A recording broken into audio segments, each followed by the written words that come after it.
we'll start our class for today with the prayers. You chant along with me, Guru Mantra. Om Gurur Brahma Gurur Vishnu Gurur Devo Maheshwaraha Guru Sakshat Parabrahma Tasmai Shri Gurave Namaha. Now, teacher-student mantra. Om Sahana Vavatu Sahanau Bhunaktu Saha Viryam Karavavahai Tejasvinavadhitamastu ma vidvishavahai. Om Shanti Shanti Shanti.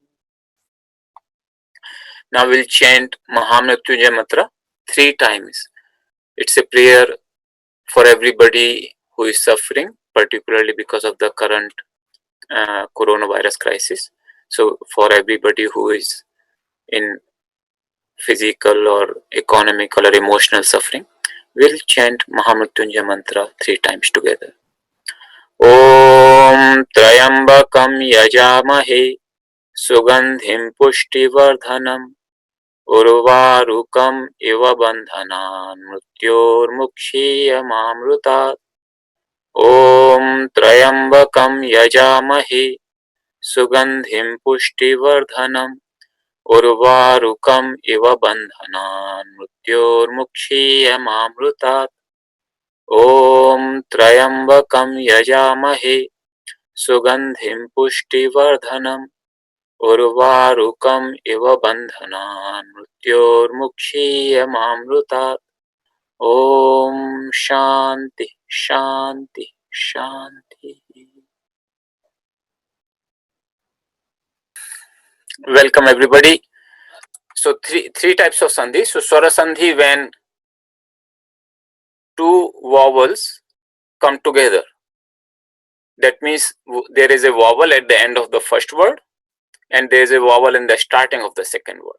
So when the two words are coming together, two vowels are coming together, there is a swara sandhi. The sandhi which takes place, that is called swara sandhi. Visarga sandhi. Visarga sandhi takes place when there is a visarga at the end of the first word and the first letter of the second word could be anything. Visarga can never start a word. So visarga, in this case, visarga could be only at the end of the first word and the second word could be either a vowel or consonant. Then Vyanjana sandhi. Consonant. That either of the two letters is a consonant, then it's a consonant sandhi. What we discussed last time in a little detail was swara sandhi, 3 categories of swara sandhi.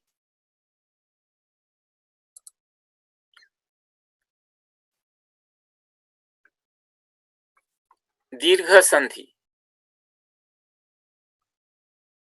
Dirgha sandhi is when two similar vowels, short or long, they come together, it results into the long vowel.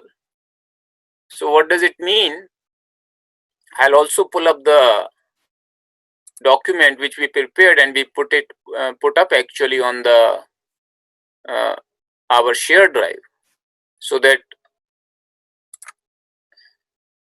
in the class notes, I would definitely refer you to these class notes. You can check these class notes and you will find them quite useful actually. So here the example is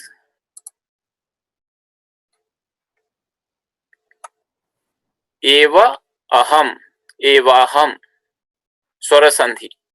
So here is Akara at the last letter of the first word and Aham, the first letter of the second word.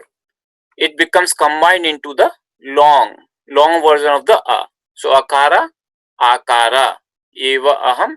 We will, when we pronounce this word, we will say evaham, as if there is just one syllable here. But when we separately say, we say eva aham, evaham.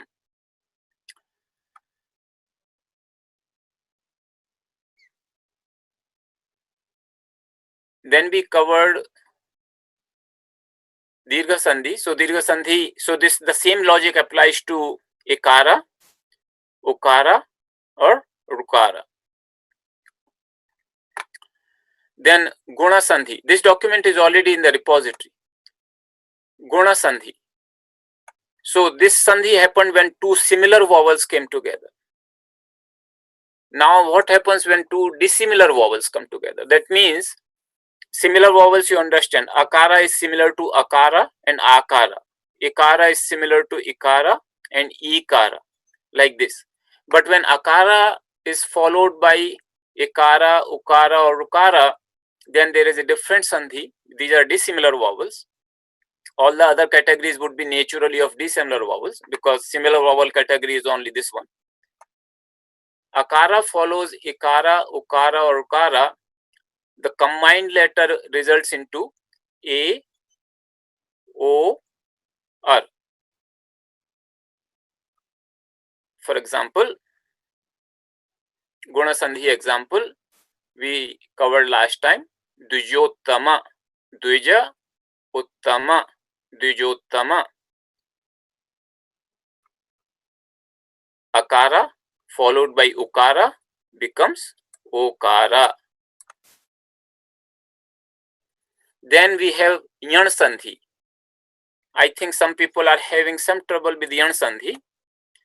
It's very simple actually. Yan Sandhi says that when the first vowel is Ikara, Ukara, Rukara, any of these three, and it follows by any vowel except the similar vowel. So any dissimilar vowel. So Ikara doesn't follow Ikara, Ukara doesn't follow Ukara, but anything else. So any other vowel. So the Ikara changes into Yakara, Ukara changes into Vakara, Rukara changes into Refa.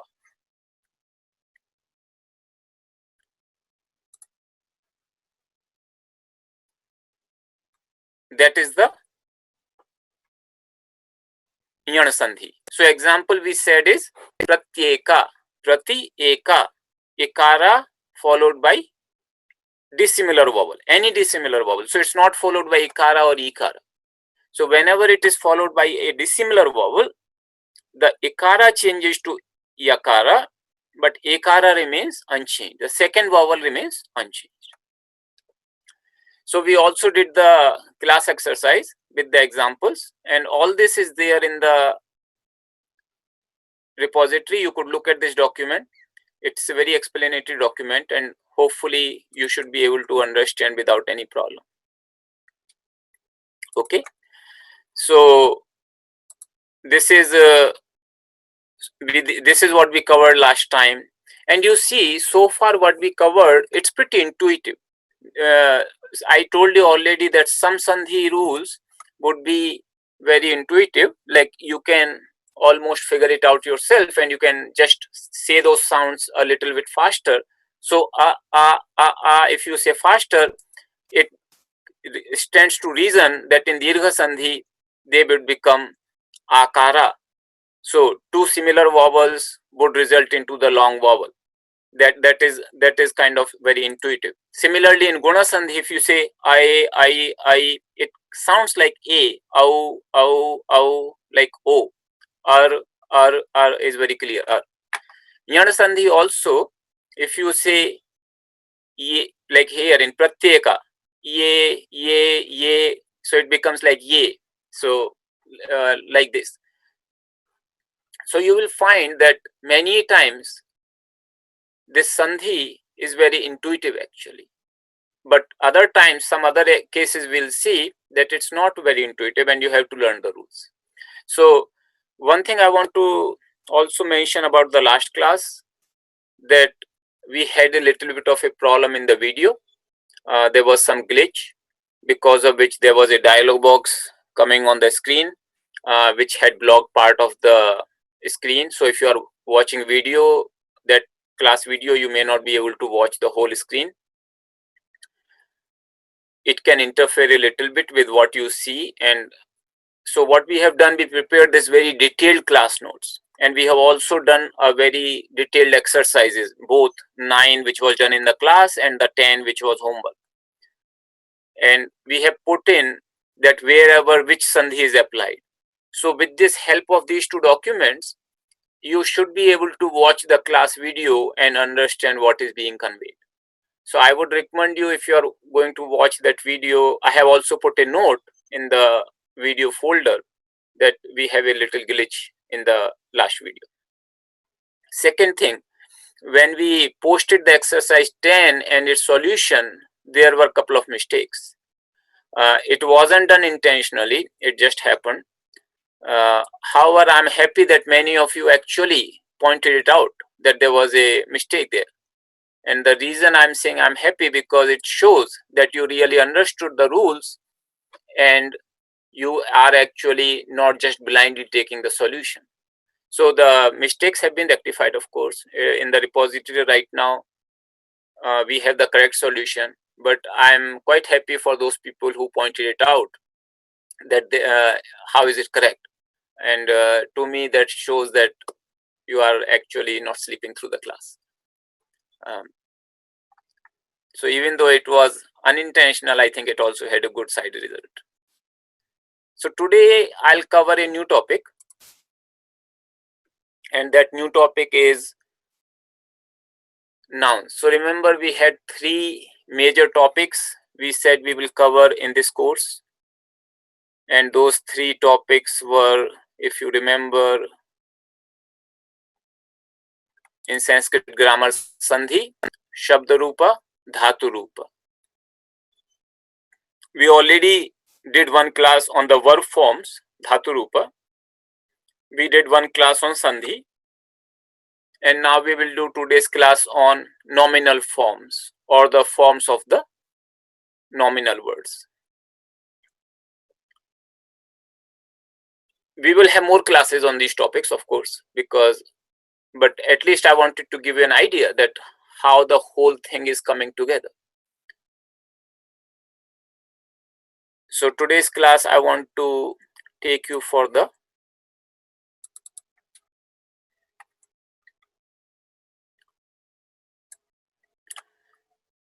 So before we start this class, we want to do this chanting of the table. And unlike last time, it was definitely a chaos when I turned everybody's microphone on. So I will not turn microphone on this time. I would just be chanting one row at a time, give a gap so that you can chant after me. So you listen to me, chant it at your own place, and like this we'll do. Okay? So I'll start with the first row and you chant it after me. Ramaha, Ramau, Ramaha.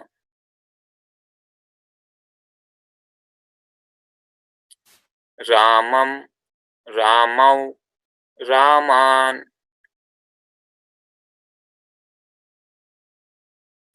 Ramena, Ramabhyam, Ramaihi.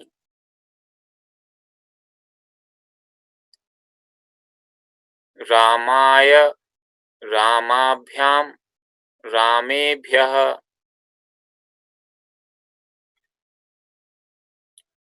Ramat, Ramabhyam, Ramebhyah.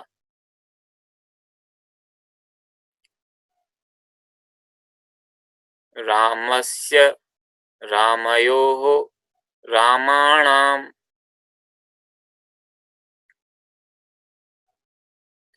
Rame, Ramayoho, Rameshu. He Rama, He Ramau, He Ramaha.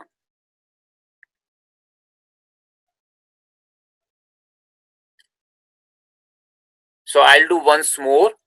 this exercise, and we'll also put a recording of this on our shared drive, so you can just listen to it and practice. So I'll do just once more the same thing. Ramah, Ramau, Ramaha, Ramam, Ramau, Raman,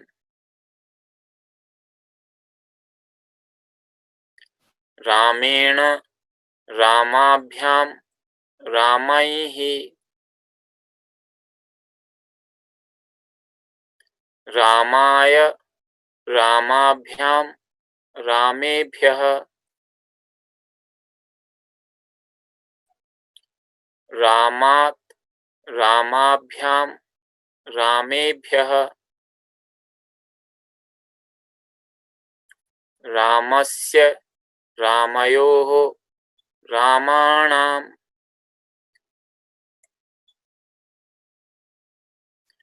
Rame, Ramayoho, Rameshu, He Rama, He Ramau, He Ramaha.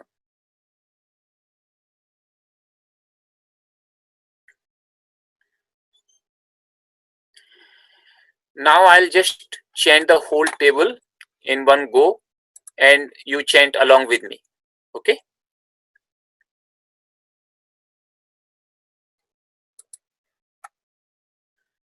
Ramaha, Ramau, Ramaha, Ramam, Ramau, Raman, Ramena, Ramabhyam, Ramaihi, Ramaya, Ramabhyam, Ramebhyah, Ramat, Ramabhyam, Ramebhyah, Ramasya, Ramayoho, Ramanam, Rame, Ramayoho, Rameshu, He Rama, He Ramau, He Ramaha.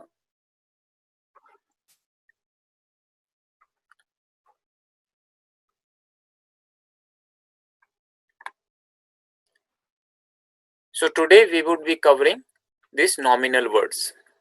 The forms, the technical grammatical word for that is declensions, or in the verb form is a decline, like form word Rama is declined in these forms. So you can see this is a table of 8 by 3. 8 by 3 table. Just like in the verb, we had a 3 by 3 table. Here we have 8 by 3 table.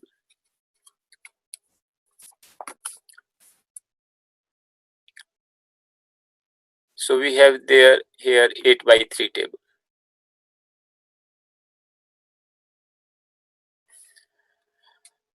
One thing also you might have noticed, I have put the case numbers here.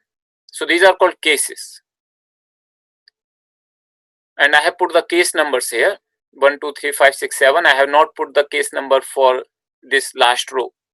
The reason is, this row is considered the variation of the first row, just a small variation. Like you can see, these two words are the same, Ramau, Ramaha. Only the first word is a little different. So this traditionally, this is not considered a separate case. That's why it is only normally people say 7 cases. But vocative is a use, like when you call somebody, this is the case which is used.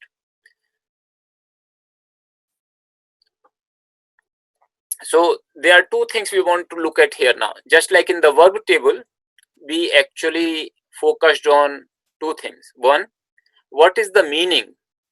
What is the meaning of the case? Like, what does it mean? And secondly, how are the forms derived in this case? So you see the eight rows here and 3 columns. So that's what 8 by 3 table. So it seems a little bit more complicated compared to verb table, which is 3 by 3. But essentially this is far simpler actually, and you would see why. In case of verb, we had a few criteria. So I'll just show you the verb table here. So we had this criteria that it is based upon the tense, that means it's a present tense. It also based upon we have not studied yet whether the root is Parasmaipadi or Atmanepadi. We'll go into the details of it in the next class on the verb. What is the person? What is the number? And then you basically get the root word, the actual word, which is actually to be used. So, and there are almost 2000 roots in the list, and even if you do not take all 2000, even if you take 500, which are the total number of the verb forms, and the complexity therein just explodes. In the case of nominals, however, this is determined by what is the gender of this word and what is the ending. So the gender is masculine, ending is akara. Akara is the ending. So that's why it's called akaranta. It ends in akara.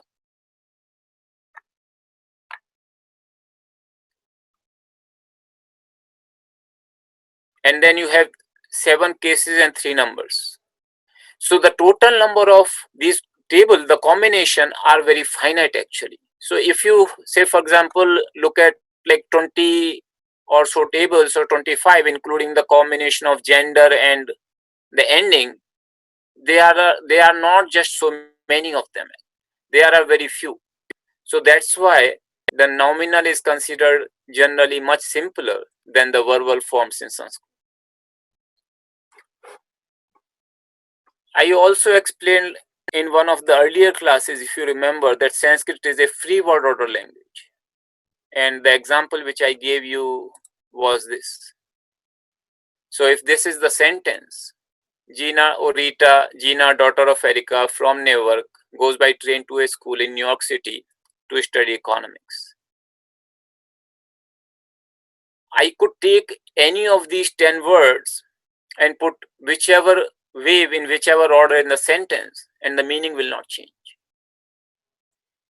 The reason for this is that in these words, for example, Erikayaha, this actually means of Erika.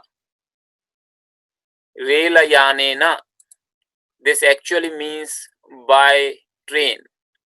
So because the Sanskrit doesn't have many prepositions, the prepositions are built into the word form, and this is what determines the cases actually. So these are the different cases, like Vidyalayam. So this actually means to the school, to a school.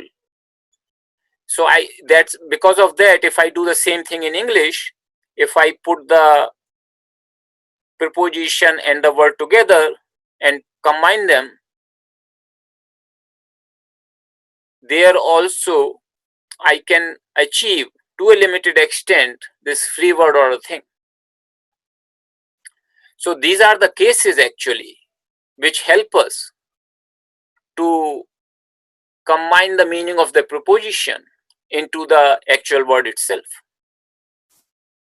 So this is what we'll see today, that which prepositions are used in which case represents which prepositions, and how are they used. So first of all, numbers should be very clear. Just like in the verb, we have 3 numbers, singular, dual, plural. In the nouns also, we have 3 numbers, singular, dual, plural. And here when I say noun, it actually, because the word was being used nominal, so it includes nouns, pronouns, and adjectives.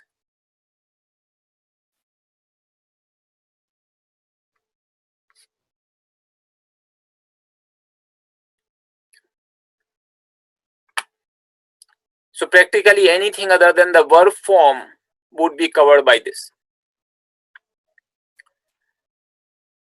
So first case, nominative.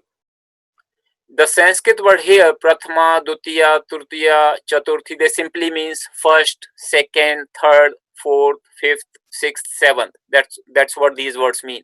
Prathama means first, dutiya means second. So many a times you will see in the books when they refer to the case, they will sometimes say first case and sometimes they will say nominative.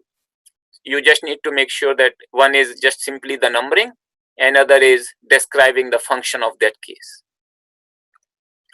So what is nominative? Nominative is simply the subject. So I'll write here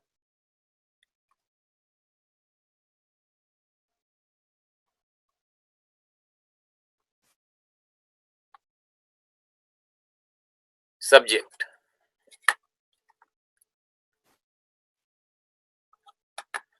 Ramaha is the subject. It also refers to the meaning of the word.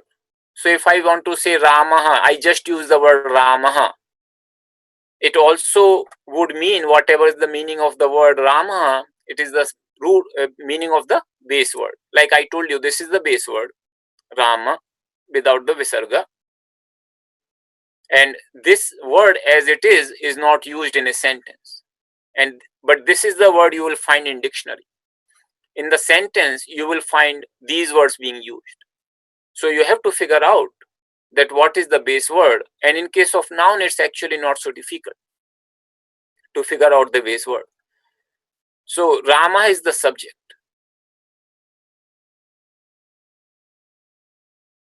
Just like in English, the subject is associated with an action. So in Sanskrit also, Rama is associated with an action. So we already saw verb forms. Verb is always related to, verb represents the action in Sanskrit. So verb basically is called Kriya in Sanskrit. Just like in Kriya Yoga, same word. And it actually means action or activity.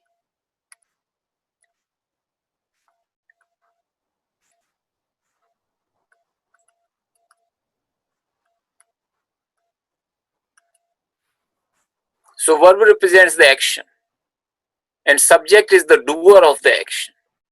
So whether the action is actually consciously being done or not doesn't matter. Just the verb represents the part of the action. Action could be just sitting in some cases, like there could be a verb for just being or just sitting, and you will say this person is the doer of the action or subject of the action. So we saw our verb form was gachati. So in this case, I would, if I have to use the subject, I would say Ramaha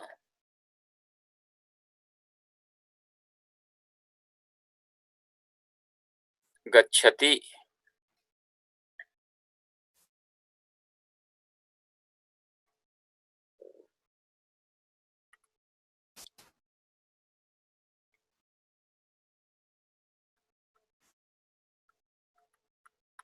Ramaha gachati.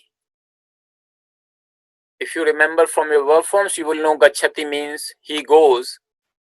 But he goes is only when we don't have a subject. When I say Ramaha gachati means Rama goes. So subject always gets associated with the verb forms. So if I again take you to the verb forms here, you see this is the third person. Gachati, gachatah, gachanti. Only this row can ever be used with the subject here. The subject which you see basically in this row, these are the only three possible words which can be used with these three words. The other verb forms, they are for the second person like you and I. So they cannot be used with any other words. So here the words are fixed with which word you will use these verb forms. That's why whether I use the subject here or not, the meaning is never ambiguous. It's always the same meaning, because here the subject is fixed, one-to-one relationship. But in this row, first row, the third person, there could be any number of subjects because it's the third person. So Rama goes, a boy goes, he goes, she goes. You could have anything.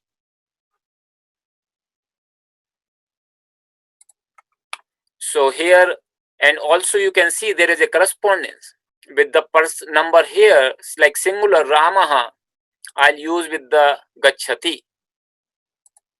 Ramau, if I have to say two Ramas are going, let's say two persons, both of them name are Rama, and I say two Ramas are going. So I will say Ramau Gachataha. You see the dual there has to match with the dual here.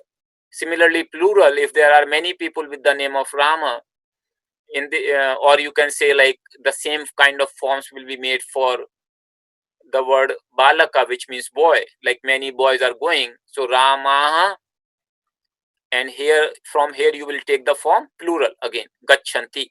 So this is very important. The number of the noun and number of the verb has to match in a sentence. You could not have differently. It would become a grammatically incorrect sentence if you do that.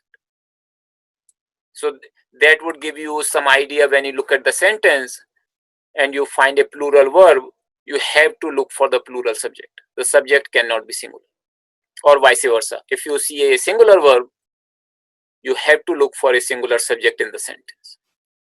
So this is the subject. Subject is the doer of the action. In Sanskrit, the subject is karta. It's called karta. So here,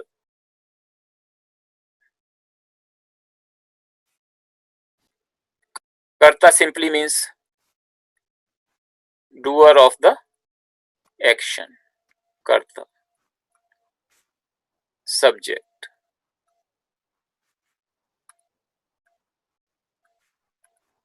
Or doer of the action.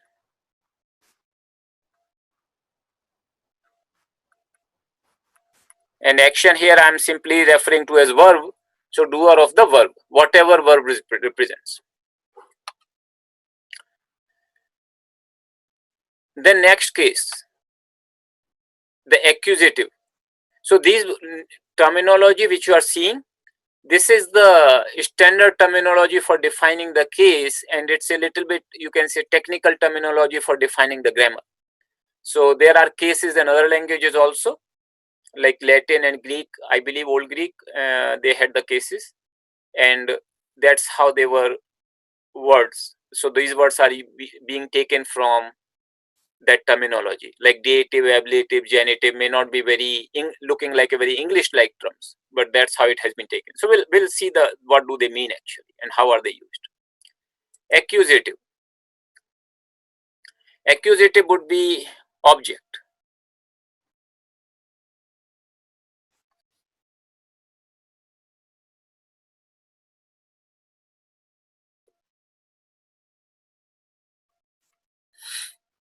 So this is the object. What does object mean? That this Rama is the object of some action. So if I say I am seeing Rama, so I am the subject, I am the doer of the, so first of all the verb. So I see Rama. If I have this sentence, let me write it down. I see Rama. So here you see the word see. This is the action, verb.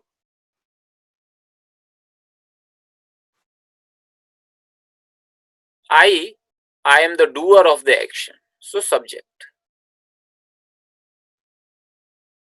And who is the object of the verb? That means seeing what? That is Rama. So that is the object. In Sanskrit, the way I will write this sentence would be, so this I in Sanskrit we have not discussed it, but it's called aham.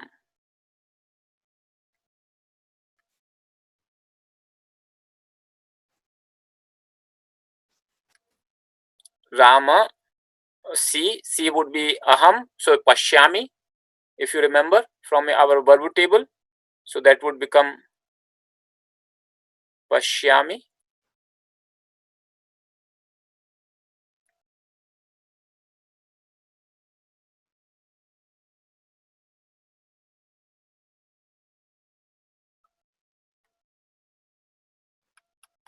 And then Rama, because it's an object, I will use the second case, and it's a singular. I'm seeing one Rama, so I'll use this Ramam.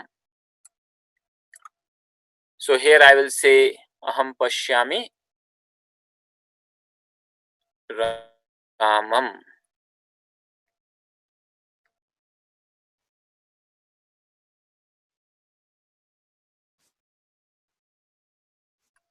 Generally, the way you will write in Sanskrit, as I said, that this word order is fine. It doesn't have any ambiguity, but generally the way you will write in Sanskrit will be aham, subject, then object, Ramam, pashyami.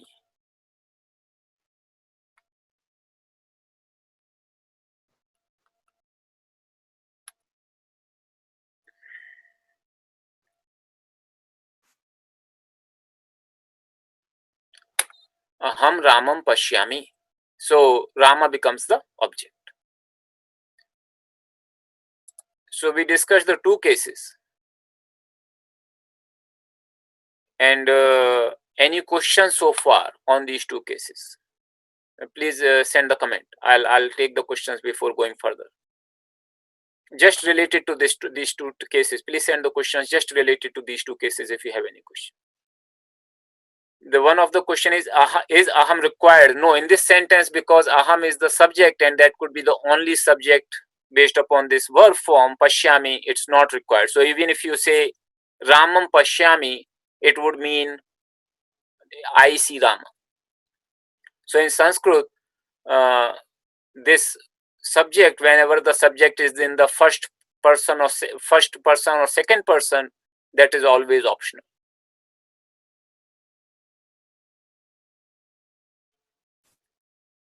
Singular and plural noun are same, so the only way to tell the difference is with the verb forms.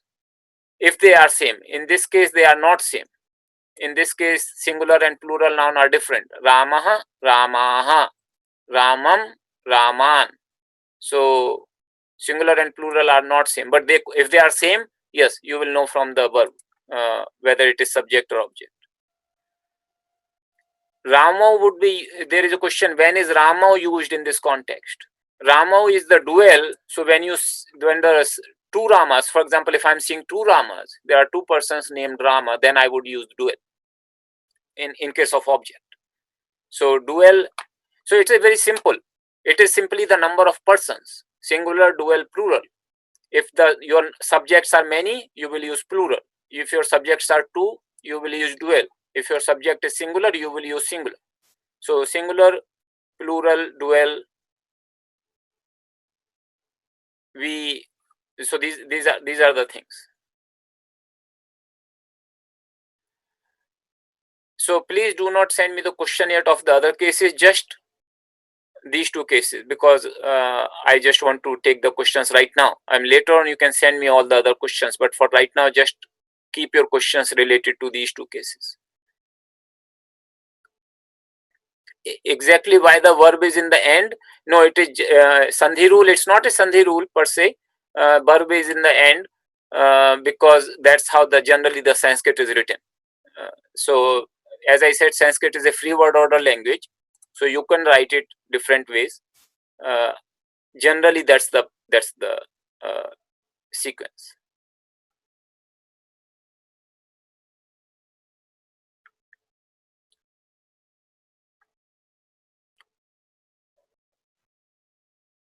how would you say, somebody is asking, Rama saw Rama. So how would you say this? You will say Ramaha Ramam Pashyati. Ramaha Ramam Pashyati. If it is Rama sees Rama, you will say Ramaha Ramam Pashyati. So one Rama would be subject, another Rama would be object, and the verb would be matching with the subject.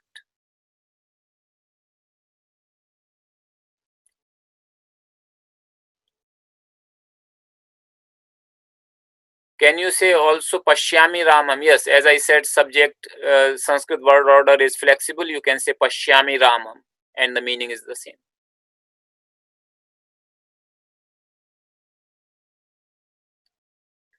How do you determine which object to pick? I'm not sure if this question is clear to me. How do you determine which object to pick?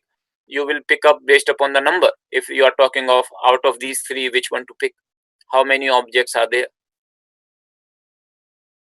Is aham needed, since Pashyami already means I see? It's optional. It's not needed.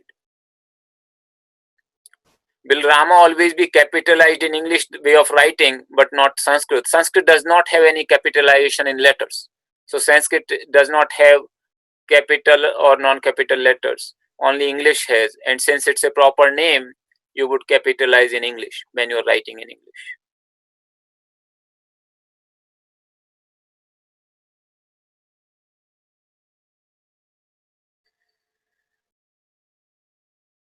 So some people are still asking about the email on which to send the homework, which is a bit surprising to me. We are in the 6th class. Please check back your emails, the welcome emails. Just I'll tell you, the email is learnsanskrit@kriya.org, and we have communicated multiple times. How would you know if Rama is the subject or the object in the same sentences? They have the same form. So yes, they have the same form. You would know based upon the verb. So if the verb is in dual, you would know that dual should be the subject. If the verb is in singular, subject is something else, then Rama would be object. So it is a contextual, because both words are same. Generally, it will not cause a confusion because the subject matches the verb in the person.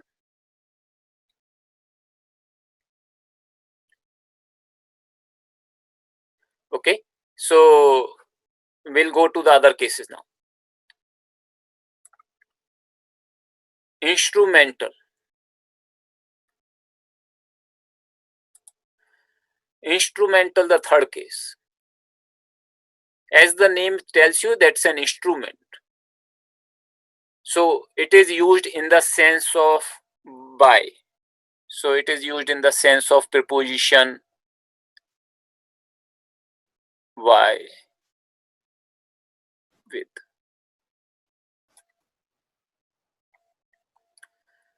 So generally that's the sense in which this is used. So how will you use, for example, Ramena? By Rama. So something is done by Rama. Then you will use Ramena. There is a preposition in Sanskrit called saha. Very few prepositions, but there is a preposition called saha.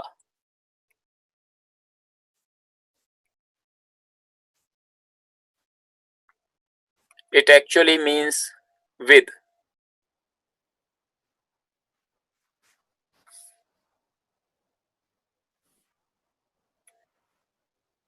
This preposition can also be used with the third form. So, for example, if I say I am going with Rama, so I'll say aham Ramena saha gachhami.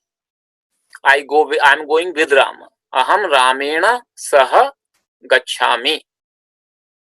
Or Ramena saha gachhami, because aham would be optional.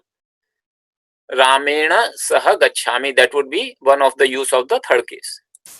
So here I'll just write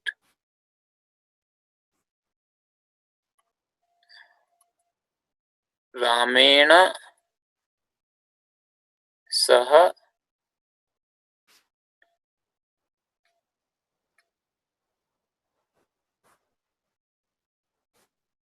Gachami.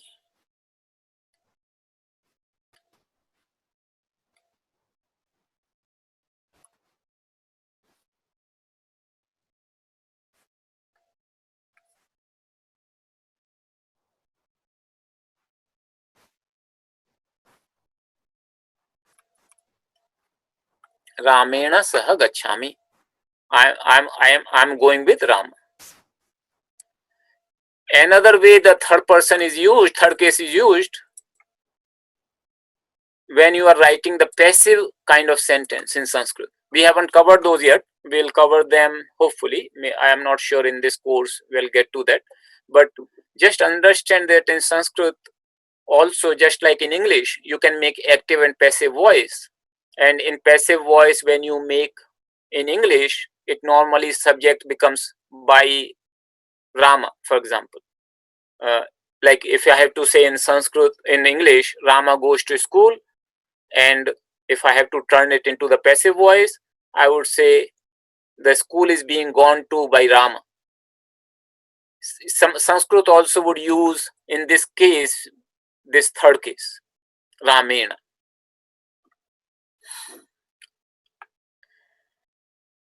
Now we are talking of Ramena, but generally you will also find this case being used when, say, for example, car. I am going the school by car. So you will say Vahanena. The Vahana is the Sanskrit for vehicle. So if you remember in this example which I had earlier put on in the free word order language, Rail Yanena, this is the third case, by the train, by a train, Rail Yanena.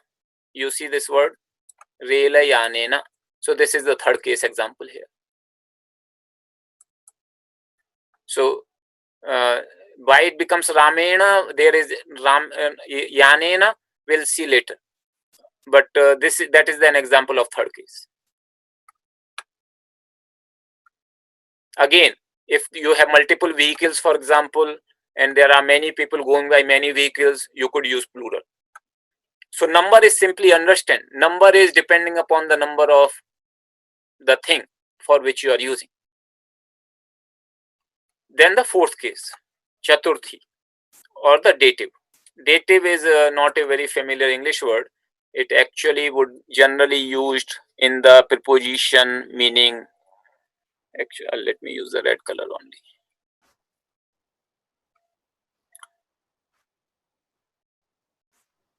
For. So when you have to use it in the sense of for, you will use the dative case. One of the example when I use the dative case in case of Rama would be if I'm giving something to Rama. So I'll basically, in this case, it will be like I'm giving something for Rama. So I give a book for Rama. So the book itself would become object of, so here the action would be giving, book become the object of the action, and Rama would become into the for whom I am doing. So I'm giving the book for Rama, or in English we say to Rama, but in Sanskrit we use the fourth case, Ramaya. Also in our example, if you look at here, I have used this word. It's a little long word, but you can see the form. Arthashastradhyayanaya. You see this form? To study economics. Arthashastradhyayanaya, the fourth case. So for or in other words, for studying economics. That is the fourth case. So dative would be, you see the Ramaya, Arthashastra, Adhyayanaya, the endings are the same. So Ramaya. So that will be used in the fourth case. Fifth case, ablative.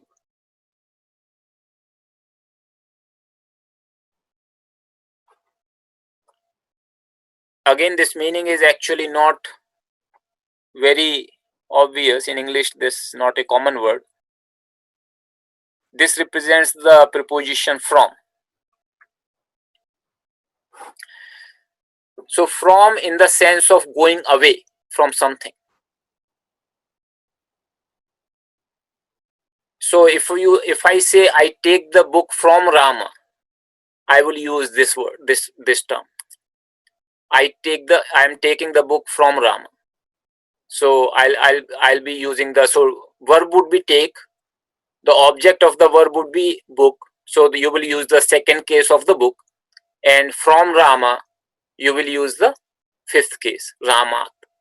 Again, in our example earlier, if you look at this word, Newark Nagrat here, from New York, from Newark Nagrat, from New York City, not New York, Newark City. So this is I'm using At, Nagarat, Ramat. You see the same form? Ramat, Nagarat. So that's what it means. It is used in the fifth case. Genitive. Genitive is used in the sense of,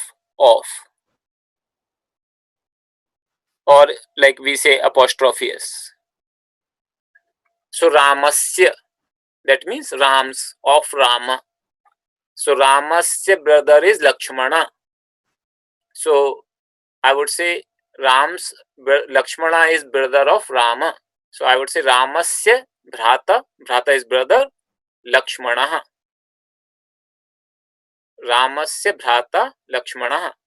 That would be the genitive case. In the sense of or apostrophe s. Or if you have to say this is Ram's book, then again you will use the word Ramasya. Ramasya Pustakam Ayam. This is Rama's book.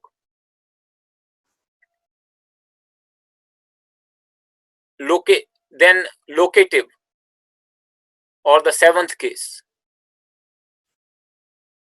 Rame. It is used for the preposition in or on.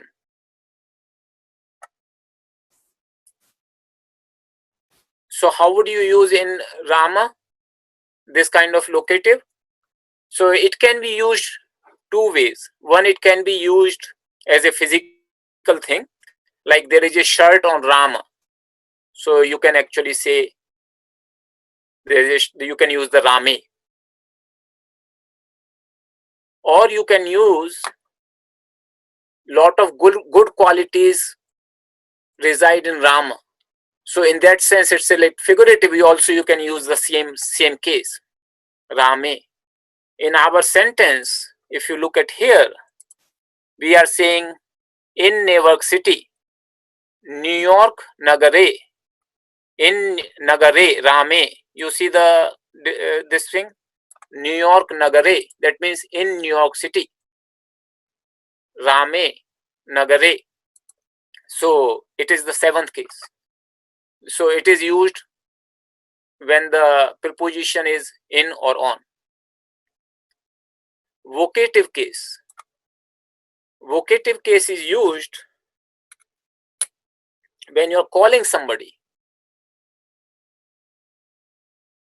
So if you are calling Rama, hey Rama, so hey is actually not a part of the case. I have just put in to emphasize that it is used for calling. If you will just find this word actually, Rama, and you will know if you just see this word Rama, it means it has to be used in vocative. That means in English when you say, you will say, oh Rama, hey Rama, but here is not a part of the formation. Only Rama is the word. He is, I have added just to emphasize that part. So vocative is when I call somebody. So addressing someone.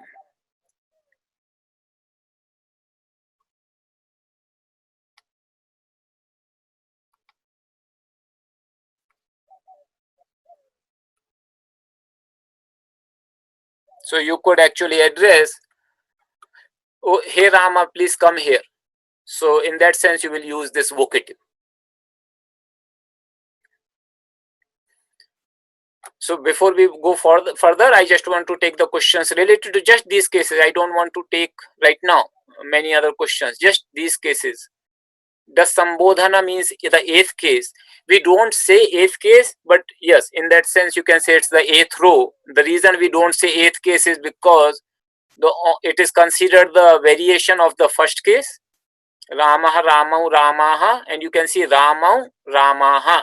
These are always going to be same. So dual and plural in singular in the first case and the Sambodhana vocative are always going to be same. Only the singular form can vary, and that is across the words. No matter which word you are using this table for, you will always have this thing. The dual and plural will always be same. Singular could be different. So it is, Panini did not give it as an eighth case. So that's why we don't say it's a eighth case. But yes, it is. It has its own distinction. It has its own purpose. If it helps you to understand in that sense, it's fine. Just understand the purpose and the form. But the why generally it is not referred to as the eighth case. In some books they might say eighth case, but it's simply because of the historical reasons, the way Panini defined the terminology. Why in the example I have Erikayaha Putri? That's a feminine noun and it's used in, so here in the example I am saying Erikayaha Putri. Erikaya is the form of the feminine noun. We have not studied that yet, and that is the sixth case form of Erika. So I didn't want to confuse you right now to give you too many forms. Just we'll focus on this form, Ramasya. So there is a question, will we be going into more examples of all these? Yes, we would be seeing more examples of all these, and of course you will be practicing also. I give the book for Rama. You said the book is doing the action, isn't I the doer, and book the object, and is given to Rama as the dative. Yes, that's what I said. I am the subject, book is the object, and giving to Rama is the dative. That's correct.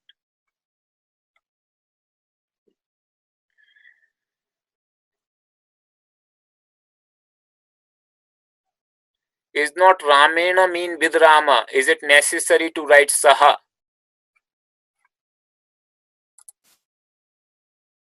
Ramena actually does not mean with Rama. It normally means by Rama. So if I am saying I am going with Rama, then I would use Saha. So in case of Rama, it will Ramena Saha Gacchami. So in case of Rama, it is not very clear. But if I use the word Vahana, which is car, so if I say Vahanena,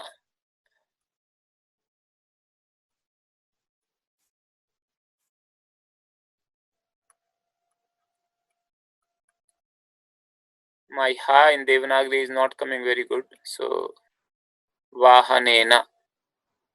So if I say Vahanena Gacchami, let's say I make a sentence, Vahanena Gacchami. That means I go by vehicle. But if I say Vahanena Saha Gacchami, let's say if I put the word Saha here,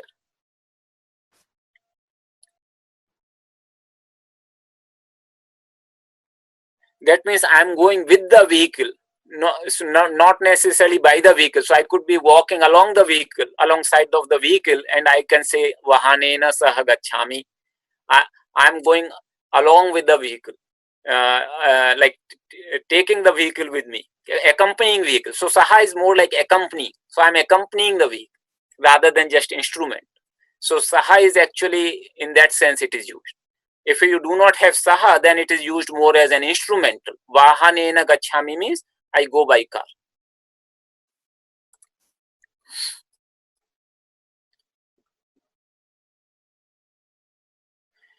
Is instrumental case the same as indirect object, or is this indirect object just a figure of, say, Portuguese language?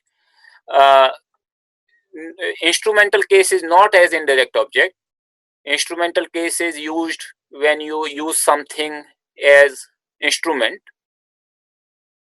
It is used also in when you make a passive voice formation of the sentence.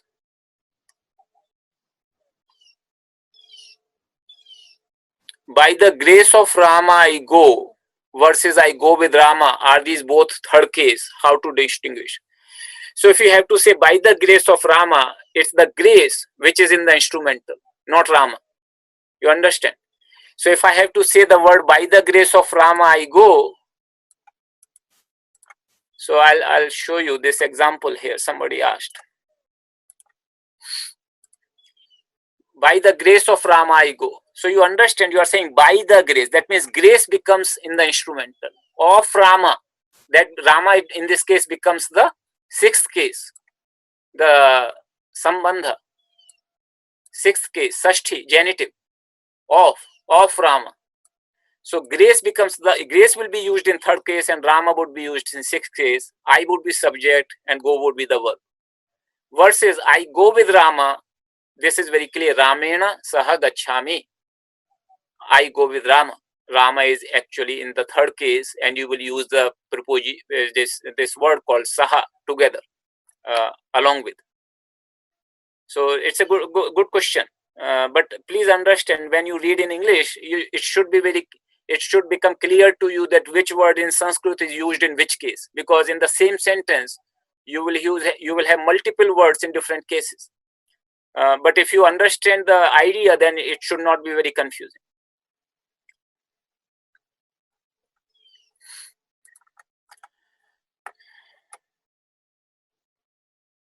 So can you use N instead of N, Bahanena, not Ramena? I'll explain this part later. There is a rule by which it changes from Nakara to Nakara.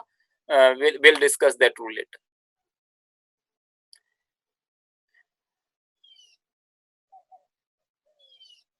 Swamiji, can it be for the people we use Saha and not for non-living things? No, you can use it for living things or non-living things, doesn't matter.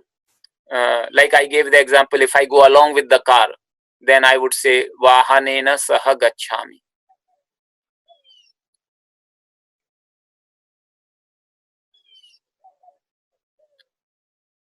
Ramo Pashyataha. Okay, so somebody is asking again the same question. I'll take that question a little later. Please tell me how to address two names in reference to second case. Two names, Rama and Lakshmana. I see Rama and Lakshmana. Okay. Okay, so there are some questions related to dual case. Okay, so first you have to see here the question being asked. If I say Ramau Gacchataha,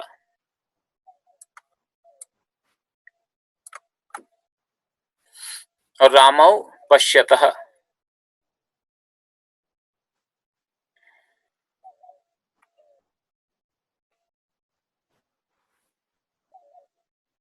So here I'm using Ramau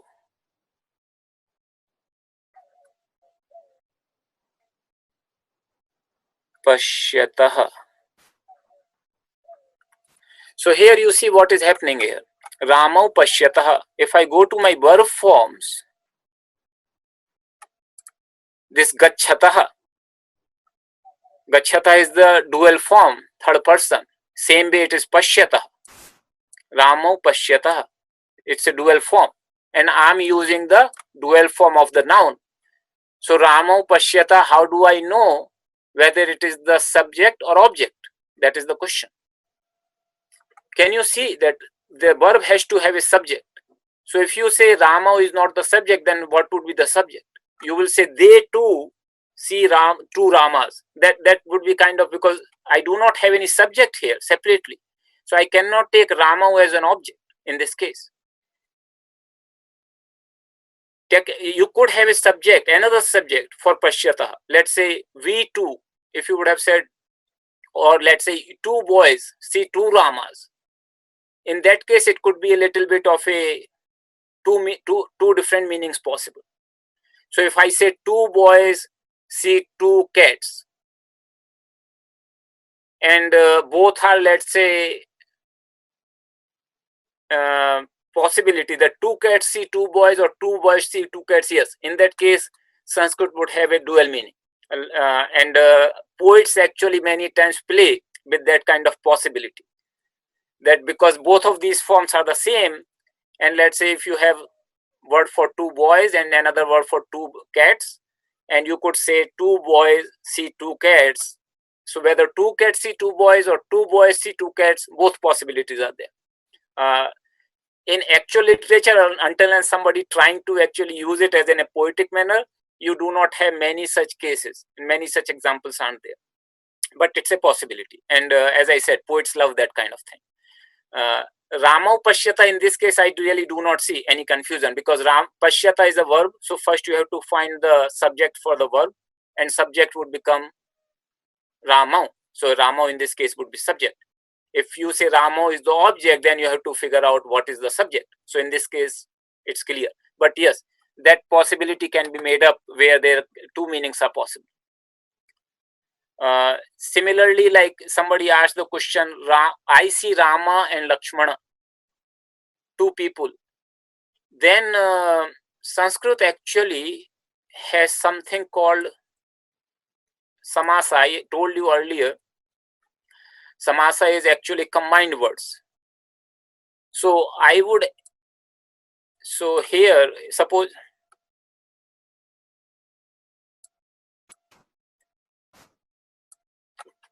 so here I would actually have aham,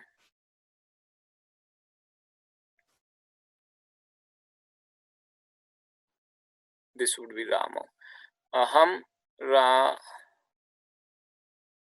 Rama Lakshmana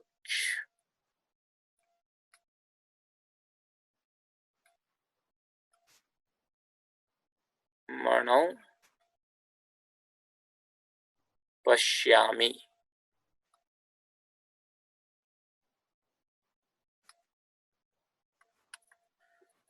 So you can actually make up sentence like this, that I see Rama and Lakshmana. This will become a combined form, Rama, Lakshmana, but because it's a combined form, there are two persons, we use the word dual form.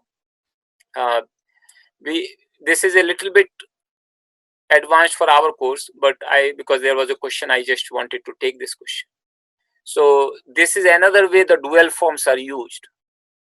So you could have two persons, you can combine them in one word using the rule of samasa, and then you can use a dual form to actually use in the sentence. Okay, so this is what we covered as far as the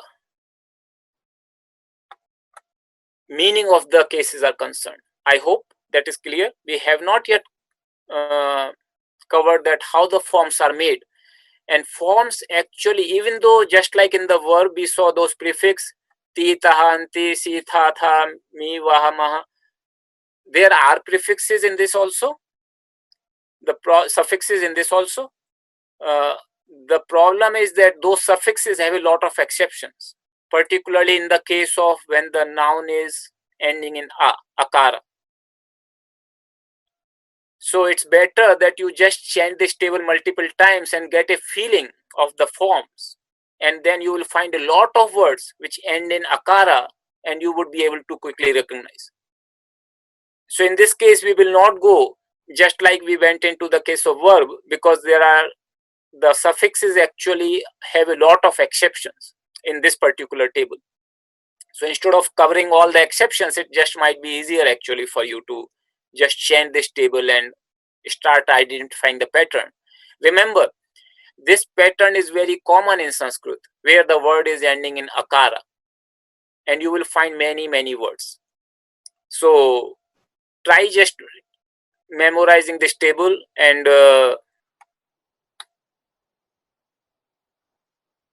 get a feeling of the forms along with the meaning. So now when you chant Ramaha, Ramau, Ramaha, keep the meaning in mind. What is the meaning? Ramat, what is the meaning? How is it being used? Okay. So with this, I actually had an exercise in mind. I'll show you what that exercise is. Maybe we will not have the time to do in the class, even though it was meant for class. You can do it later, but I'll show you the exercise.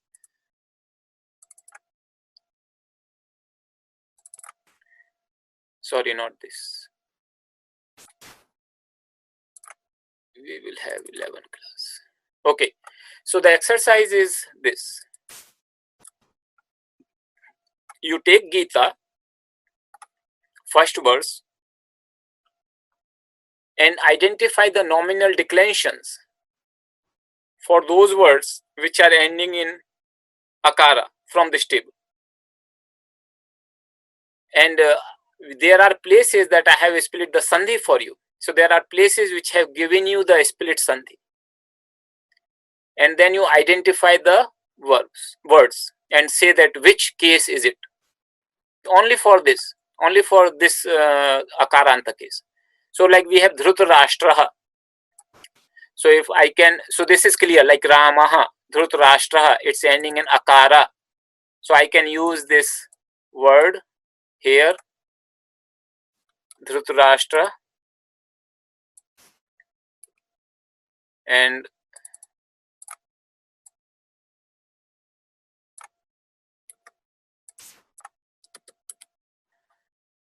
here what will be the base word. So base word, like in case of Ramaha, the base word is Rama.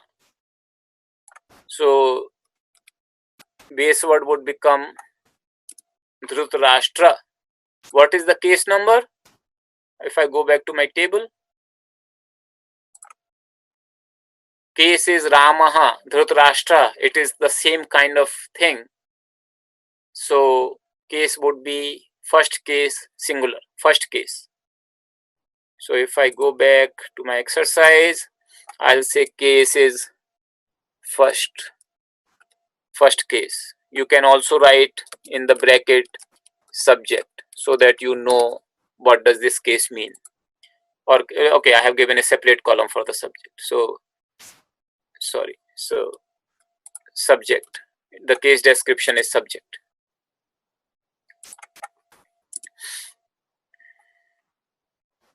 If you want to learn these words which may be good, nominative. So here you could actually have because many times books will refer this and then there would be confusion. So you can say nominative, subject. And number, what is the number? It is singular.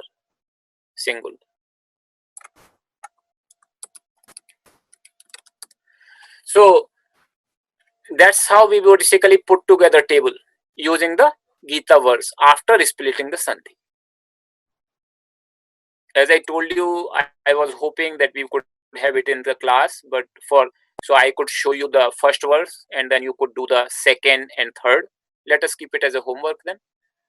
So 2 and 3 verses. So I'll post this exercise by doing the solution for the verse 1 for all the nouns which are appearing here. And then you can try to do it for the verse number 2 and 3. I have split these verses actually. So after splitting the sandhi, you can also look at how the sandhi is happening and see if any of the rules so far you have studied in the sandhi, they are being applied or not. And similarly for the verse number 3. And then you can put together this table. So let this become the homework. So I'll post this exercise. Let me see the questions. So there is a question from someone saying, Swamiji, I can read Devanagari. Do I need to memorize case names in English? It is a good thing. The reason is that lot of Sanskrit material right now on the internet, and it's really good material. They are doing it in English, but Devanagari. So if you remember the English names, it is helpful. And they are not so many names. Somebody is asking the question, Swamiji, could you just not use the Ramam Lakshmanam Cha? So remember this example which I showed.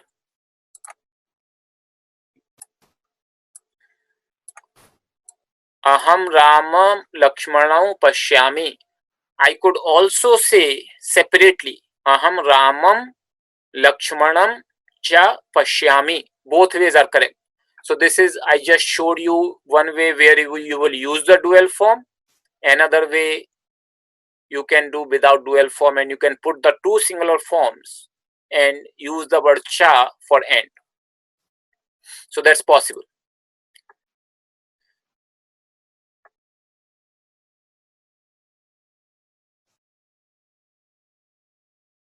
Okay, somebody is saying, can I do one more exercise in one more example in the exercise? I'll actually do the whole thing, but I'll do one more for you right now.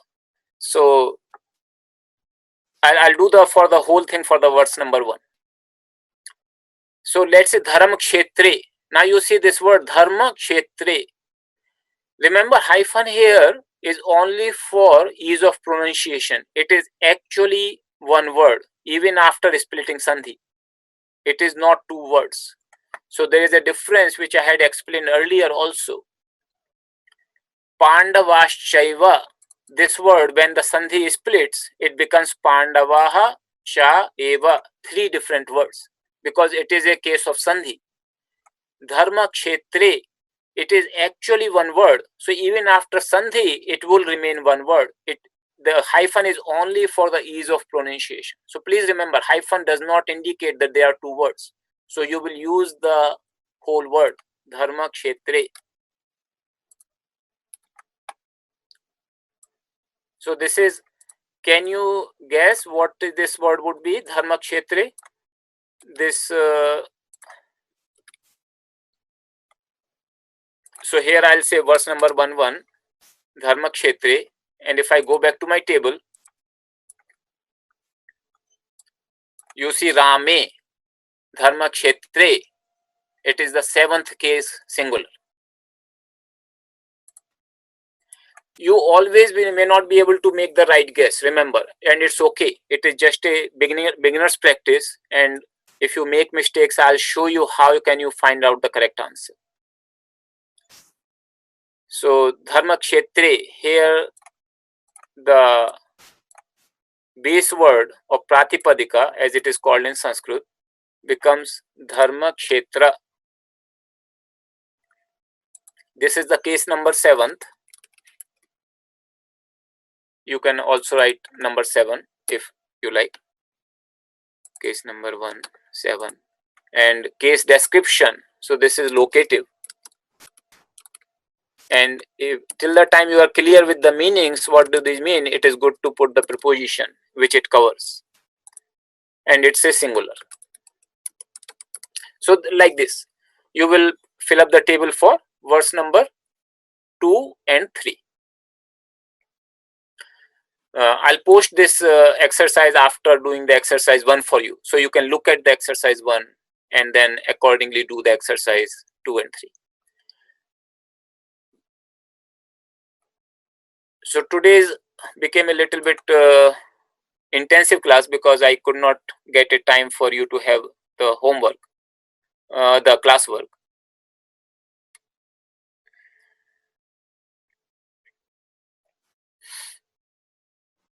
So what do words mean in the homework? This is from Gita. You can actually look at the places where the word meanings are given, and that may help you. So I'll show you a site actually, which will be actually a very good site, and I have put it in the repository. So this is the site. There are actually 2 sites. Let me show you 2 different sites. So there is a site called Sanskrit Documents.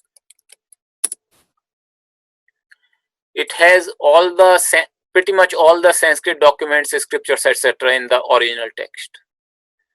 So here I can say Bhagavad Gita, and you see here it says Bhagavad Gita Sandhi Vigraha Anvaya. That means Gita is split. Vigraha means split. So the Sandhi is split, and Anvaya means it has also been arranged, which is the way you should actually write that sentence. So if I click on this, it is coming in Devanagari, but as you can see the top row, you can change into any script. So if I say Roman, you can get the Roman.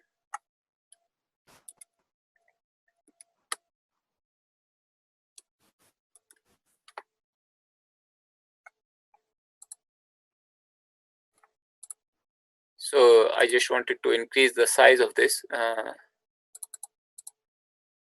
so you can see clearly. So here the way it has done, you see the first verse is written, and that is written as it is original with the sandhi. Then the next row, the same verse is written 1-1, but after splitting the sandhi. You can see this. Pandavashaiva Pandavaha cha eva. Then he has given the anvaya, how the sentence should be formed in Sanskrit. We are not concerned about anvaya right now. We are only concerned about splitting the sentence. So if you want to do this exercise which I just gave you for more verses for your own practice, you can actually refer to here and see how the words are split. Okay. Then another website. So this website I'm putting in the repository our link, so you don't have to remember or note down right now. Then another website. This is only in English or English script, and this is a beautiful website. What it does, it actually, so the Bhagavad Gita verse 1-1, it gives you the verse. It also has an audio. You can play the audio, and it's a beautiful audio by one monk called Swami Brahmananda. His recording is considered very good for Gita recording. And then what he has done, he has split the words also with the meanings. So Dhritarashtra Uvacha means he spoke, Sanjaya, O Sanjaya, Dharam Kshetre, in the field of dharma. So even from the meaning here, you can guess it is the seventh case, in the field of dharma. Kurukshetra, in the field of Kurus. Samavetaha, assembled. So from the meaning, also you can guess, you can take the help of this site to see the meaning and guess that what should be the case and the number. And there is a second tab called grammar. This I will recommend you only to check your solution after you are done, because this actually tells you that what is the solution of your exercise. So here it says Dhritarashtraha, and it actually gives you the complete grammatical analysis. It's a beautiful website. So here it says Prathama Ekvachana, nominative singular. Can you see that? I'll increase the size of the. So here you see the pop-up is not getting increased. But if you go there, it says nominative singular, Prathama Ekvachana. That means first case singular. And this is the gender masculine. So from here you know exactly that, and this is given for the verbs and for everything. So again, this is for your learning. So do not look the solution before you do it yourself. But after do it yourself, feel free to check that what you did was right or not. So this is for all the verses of Gita. This information is given. Okay. So with this, I would be closing the today's class. I'll just see if any questions are there, and if I can take any question. Before that, just 1 second. I'll also want to show you one more exercise for homework. And I know that it is a little bit intense for some of you. I really appreciate all your efforts, but given the time and Sanskrit does require dedication, try to do however much you can. And the exercise 12, which is from home, I'll post it in the repository. Study lesson 4 and 5 from this book, Thomas Egenes, and solve the exercise and the end of lesson 4 and 5 and send the solutions to us by email. Those who do not know email, I'll write here again, but I hope that you will actually would know by now that, sorry, I'm making a mistake myself. Kriya.org. Learn Sanskrit at Kriya.org. Answer key is also there in the book. Again, do not look for the answer key first, but after you do the exercises, you can check the answer keys and also send us the exercise by email. Let me see any questions for today. Exercise 12 by paper or computer. Do it on paper. 11 you can do on the computer, the table one, but you can also do on paper. Some people may not be very comfortable with doing on computer, so the one which is on the table, that is the Bhagavad Gita words, that you can do on computer if you can, otherwise you can do on the paper. Is there any way we can have a lesson or extra content which covers the pronunciation of the mantras and prayers? Online it is very difficult for me to correct your pronunciation. As you can imagine, we are having a class, pretty huge online class, so that will not be possible. There are places I have already given you some links where you can learn the pronunciation of Devanagari script letters. For Bhagavad Gita especially, there is a recording by Guruji, and also this website which I showed you, that also gives you the recording for every verse in Bhagavad Gita.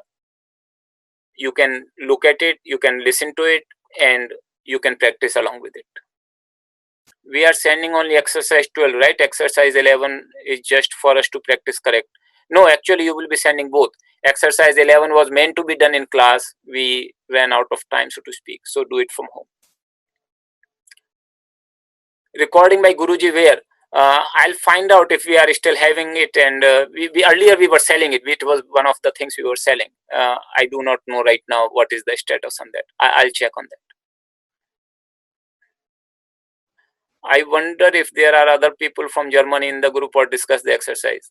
I do not know. I would suggest right now, one person is asking, why don't you just send me your country information? Which country are you from right now? Whoever is in the meeting, just in the comments, just put your country name, where you are attending from. I'm also curious to know how many people are from each country attending this class.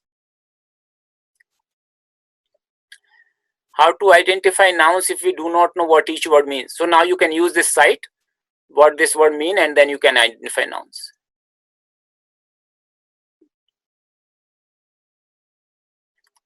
Swamiji, by the time you were reading my question on indirect object, my internet went off. Can you please post your answer? You will have the opportunity to listen to this recording. We will post this recording, and then you can actually listen to your question, answer, and other details. I'm unable to understand the words in the homework. I have already given you the website, which will give you the meaning of the words. One person is asking what means Lakshmana. Lakshmana is another name. In the scripture, he was brother of Rama. So just like Rama is one name, Lakshmana is another name. He was younger brother of Rama. All right. So with this, we would be closing our class. It's already time today because we did not have a break. It became a little bit intense. Look at this nominative table. Try to chant it many times. That will slowly come to your memory. When you read Bhagavad Gita verses, you can start seeing the pattern and you can see the meaning. Then meaning will start making sense to you slowly. Okay.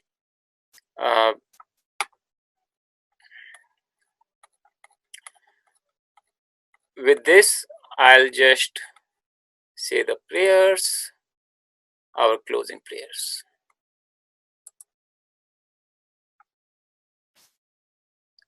Please chant it along with me.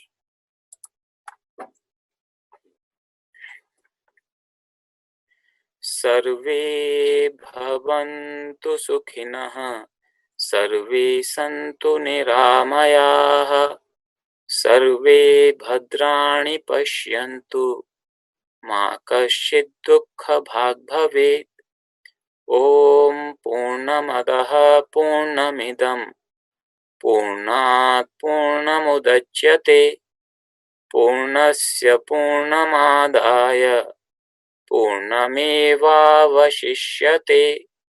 Om Shanti Shanti Shanti. Thank you.